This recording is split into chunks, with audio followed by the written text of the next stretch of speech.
While there were moments of what the hell is going on here on this episode, on this of Rampage Grand Slam, there were some highlights and some good things to take away from this show.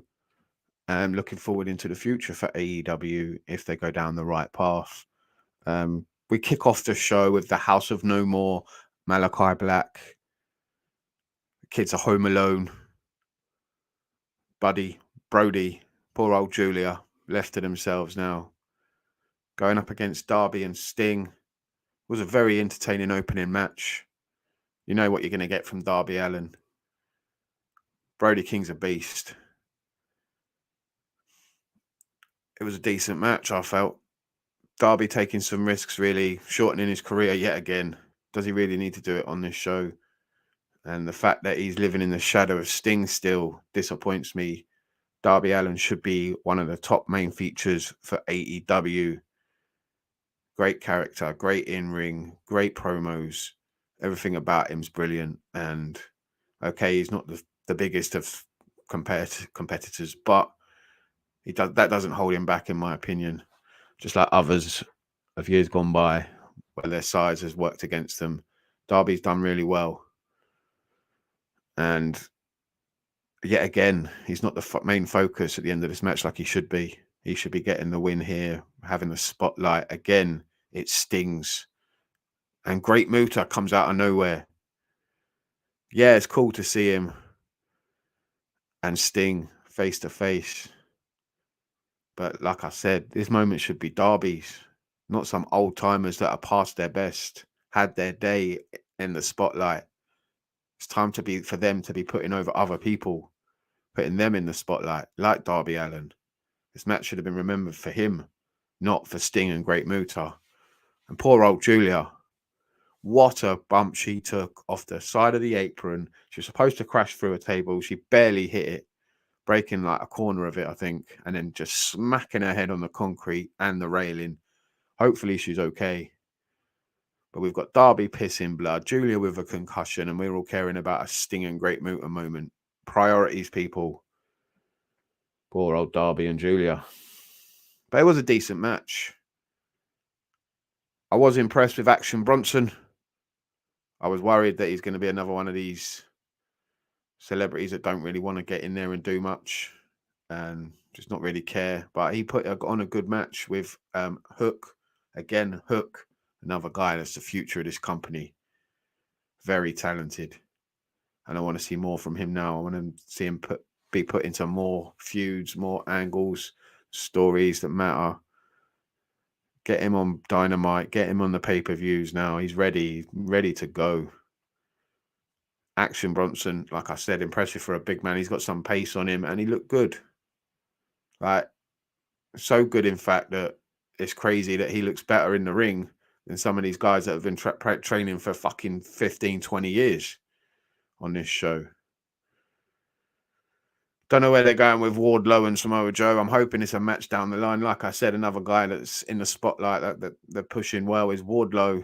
He needs to be on the show more, in more storylines, not just squashing people every week. I've had enough of him and Smart Mark. That needs to be washed, man. That's done out here now. Forget about Smart Mark. Let's move on from that for Wardlow. He needs bigger. He needs better. And who bigger, who better than going up against Samoa Joe? That would be a match I'd love to see. Get it done. Enough of them teaming War Joe squashing Josh Woods and Tony Nese. Yeah, it was a okay match, but I want to see more from Wardlow. And you know Samoa Joe can get him a good match. Jungle Boy, very good in the ring, but his promo before, just no emotion, nothing to him. You think he'd be a better actor considering who his dad is or was. But the match with Rey Fenix was very, very good. And another guy I like to see, I like what they're doing with, and I like where this could go, is Luchasaurus. As a monster, fantastic. Babyface tag team partner of Jungle Boy, he fucking sucked. Let's get it right. He was dreadful. Now he's with Christian. Christian's the talker for him. He's the monster who just destroys people. It fucking works. He could be a star. Your next Kane, sort of in that sort of mold. Do you know what I mean? A big monster that can destroy people. Got a great talker with him in Christian Cage. This thing could go far.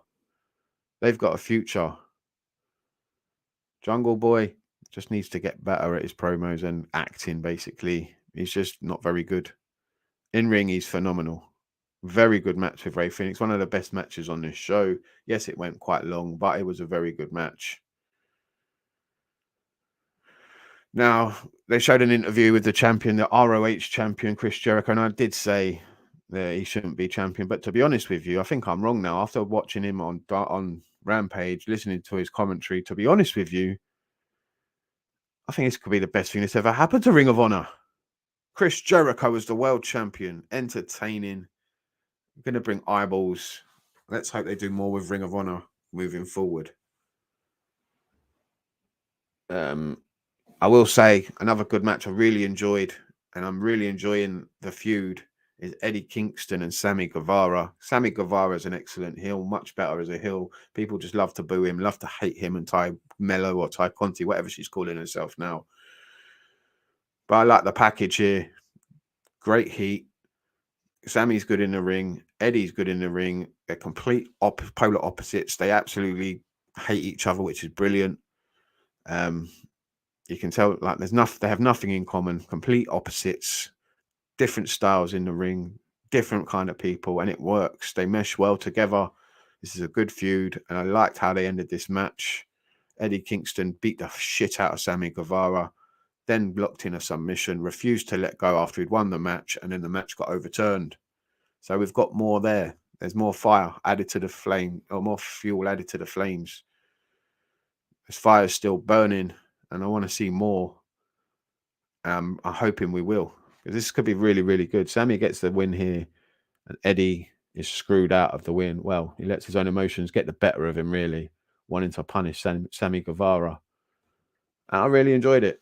Very, very good.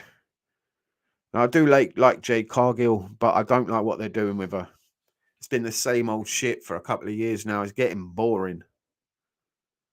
Someone challenges her on Dynamite. She tells Tony to cut the shit. She faces this person on Rampage. She beats them, and it's rinse and repeat. Maybe a couple of pay-per-views thrown in there, and matches thrown in there as well with the same fucking thing. She's facing people nobody gives a shit about. Nobody cares about. They haven't built them. Why they deserve a title shot, no one knows. It's just pointless. She needs to be facing legitimate contenders now. The likes of Ruby Riott, the likes of Tony Storm, Britt Baker, Jamie Hayter, them girls there. There are some talented girls on this roster, and they need to start putting them all together.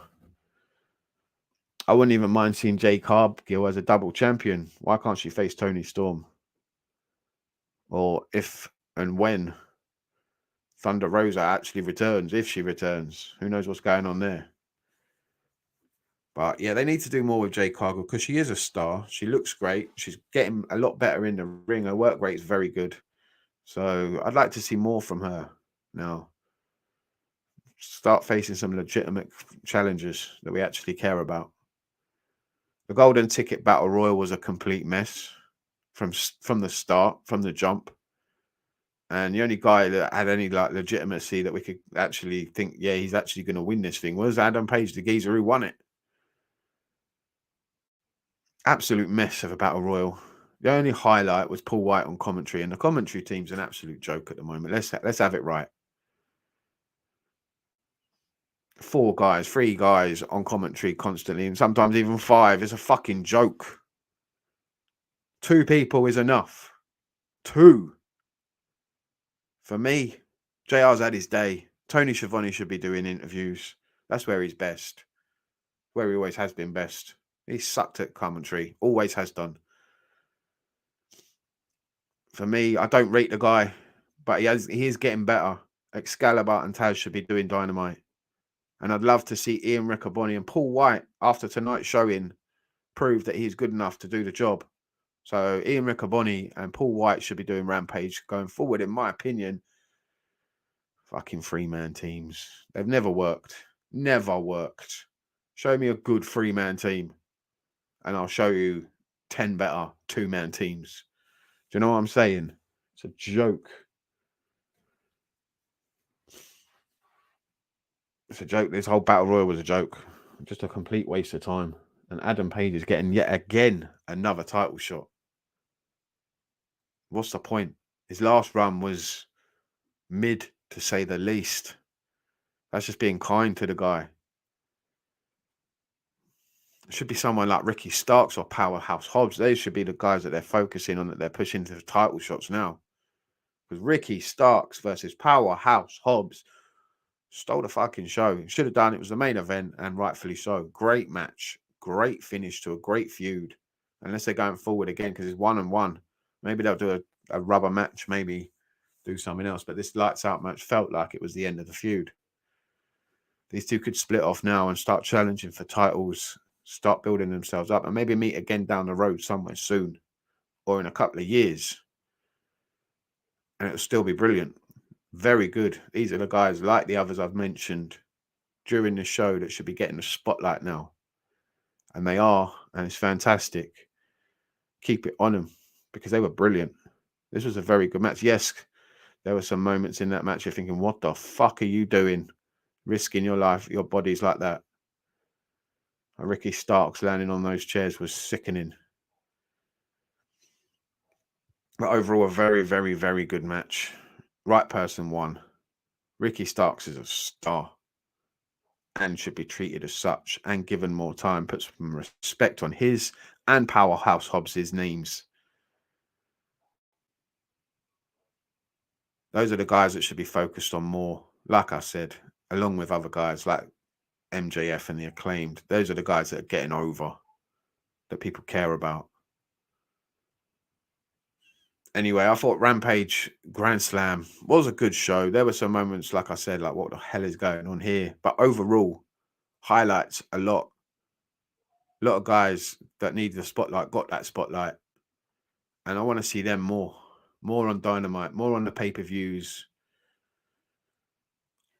I don't really care about some of the others. A lot of people on this show and Dynamite are dispensable. Forget about them, because they're not drawing. They're not drawing the numbers.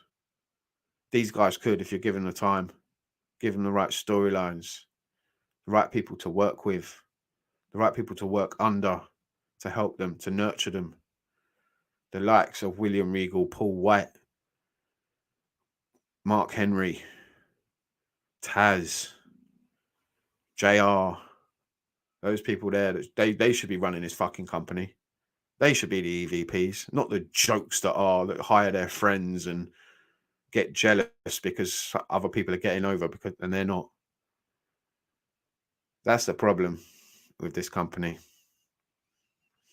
People give them power and they don't know what to do with it. They're not experienced enough to care about the company first, not themselves. That's the main problem with AEW at the moment. Tony can it's easily sorted. Easily.